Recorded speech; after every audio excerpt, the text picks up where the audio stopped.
भैया लोग नमस्कार, राधे राधे, हर हर महादेव। भैया खेत में यहाँ आए गए हैं और सीजन जो होता है खेती का वो रबी खरीफ हो जाए, 3 सीजन होता है। तो अभी जो आने वाला सीजन है वो है आपका खरीफ का सीजन, यानी खरीफ के सीजन जो होता है वो बारिश वाला सीजन होता है। और उसके बाद उस बारिश के सीजन में कौन कौन सा फसल लगाया जाता है और खेत की तैयारी कैसे कैसे की जाती है। और शुरुआत में जो घास पात खेत में उग आते हैं, इधर काफ़ी दिनों से गेहूं कटने के बाद देखा जाए भैया तो खेत के जुताई ना हुए की वजह से और जितना भी खरपतवार जामक रहा, मतलब जमीन के अंदर जितना भी बीज यानी खरपतवार के जो बीज रहा ही जमीन के अंदर रहा, पानी पावे के बाद में आप देख सकते हो अच्छे तरीके से कम 10 प्रकार के घास है। और एमा मोथा भी है और एमा भटकोइया भी है, बम्भोला भी है, ये तरीका से आप देख सकते हो पेटुल्ला भी है, दूब घास भी है, मतलब सब घास एक तरीका से जाम के बराबर हो चुका है। और बड़ी अच्छी बात है कि यह घास का खत्म करे के लिए आप लोग सामने देख सकते हो, ये घास का खत्म करे के लिए सबसे अच्छा और सबसे बढ़िया इलाज है कि आप दवा का अगर प्रयोग करत हो तो शरीर के लिए सबसे ज़्यादा नुकसानदायक है। और मार्केट में यहाँ दवाई का रेट भी ज़बरदस्त तरीके से लूट बजा रही है, ये चीज़ का आप नोटिस की जाए तो कुछ करेगा नहीं है।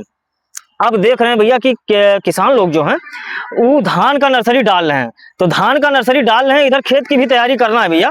तो इसमें करना क्या है कि आपका घास खेत के अंदर जाम के पूरा का पूरा तैयार हो चुका है।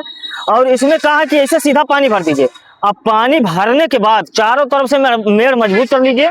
अब पानी भरने के बाद इसमें अब सीधा सीधा इसमें या तो मिट्टी पलट वाले हल से और या तो फिर रोटावेटर से उस पानी में इसको मिला दीजिए। मिलाने के बाद कम से कम इसके ऊपर 2 बार चढ़ के पाटा दीजिए कि इसका जमीन जो है वो बराबर हो जाए और जितना भी खरपतवार है उसी मिट्टी में अच्छे से मिल जाए। और उसके बाद भाई साहब आपको बताते हैं प्रैक्टिकल जो हमने देखा और किए हैं, जो खाद बन के तैयार होगा और जो गंध मारेगा चारों तरफ, जब ये घास पूरा सड़ेगा गंध मारेगा तो एक तो क्या है कि जितना भी खरपतवार था उससे आपको फायदा हुआ कि आपका खेत बढ़िया बरियार हो गया, मजबूत हो गया। खाद भर इसके अंदर जितना भी हमको डालना था खाद वो डालने की जरूरत नहीं है, आप पानी भर के खेत की जुताई की, आपका जबरदस्त खेत तैयार है। तो इतना प्रक्रिया करे के बाद में आपके खेत तैयार हो जाए और आपके 20 से 21 दिन बाद नर्सरी धान का तैयार हो जाता है। और देख सकते हो आप कि मेड़ पे यहाँ बैठा है और मेड़ के पूरा आनंद लेते है।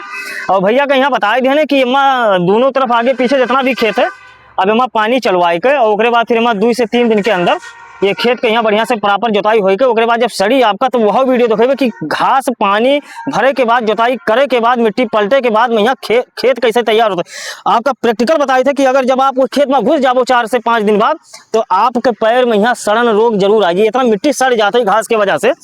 तो आपके जो खेत का उर्वरा शक्ति है वो इतना जबरदस्त तरीके से बढ़त है कि आप जब धान के में रोपण करबो और धान रोपण करे के बाद में यहाँ एक खेत में आप यूरिया डाई पोटाश डाल के और दूसरे खेत में यहाँ आप ये तरीके से सड़ा के उसके बाद धान लगाओ, वो दोनों धान में यहाँ आपका अंतर जरूर देखे का मिली। आप ये मान के चला जी आपके सबसे ज्यादा तो पैसा के बचत हुई। आप दुकान पर अगर कम जाबो तो कहीं ना कहीं आपके पैसा के बचत हुई। अभी देखो अभी धान के नर्सरी जो भैया डाला था किसान लोग ना, बहुत भारी समस्या है।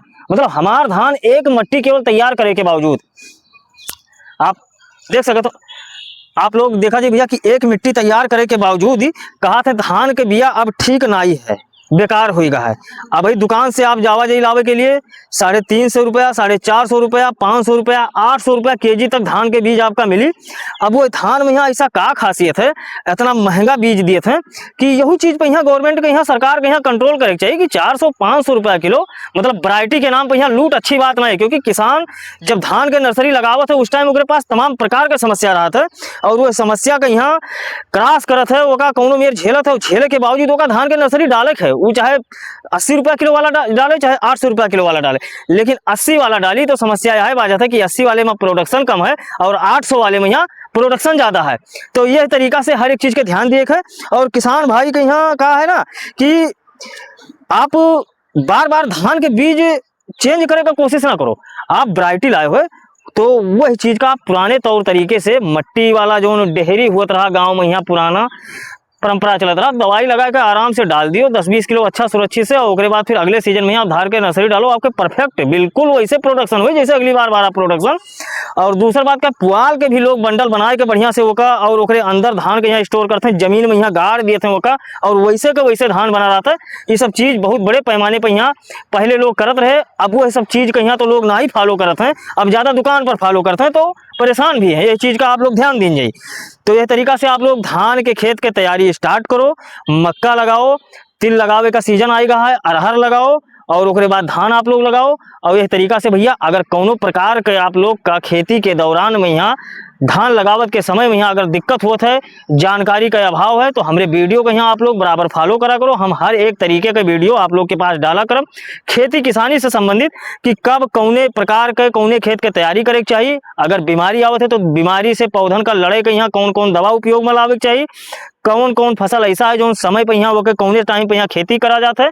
यह तरीका से आप लोग का बराबर यहाँ वीडियो में यहाँ हम डाला करब। और आप लोग ये वीडियो देखे के बाद में कमेंट बॉक्स में यहाँ आप लोग जरूर अपन राय दीजिए कि जानकारी कैसा लगा। भैया बहुत बहुत धन्यवाद।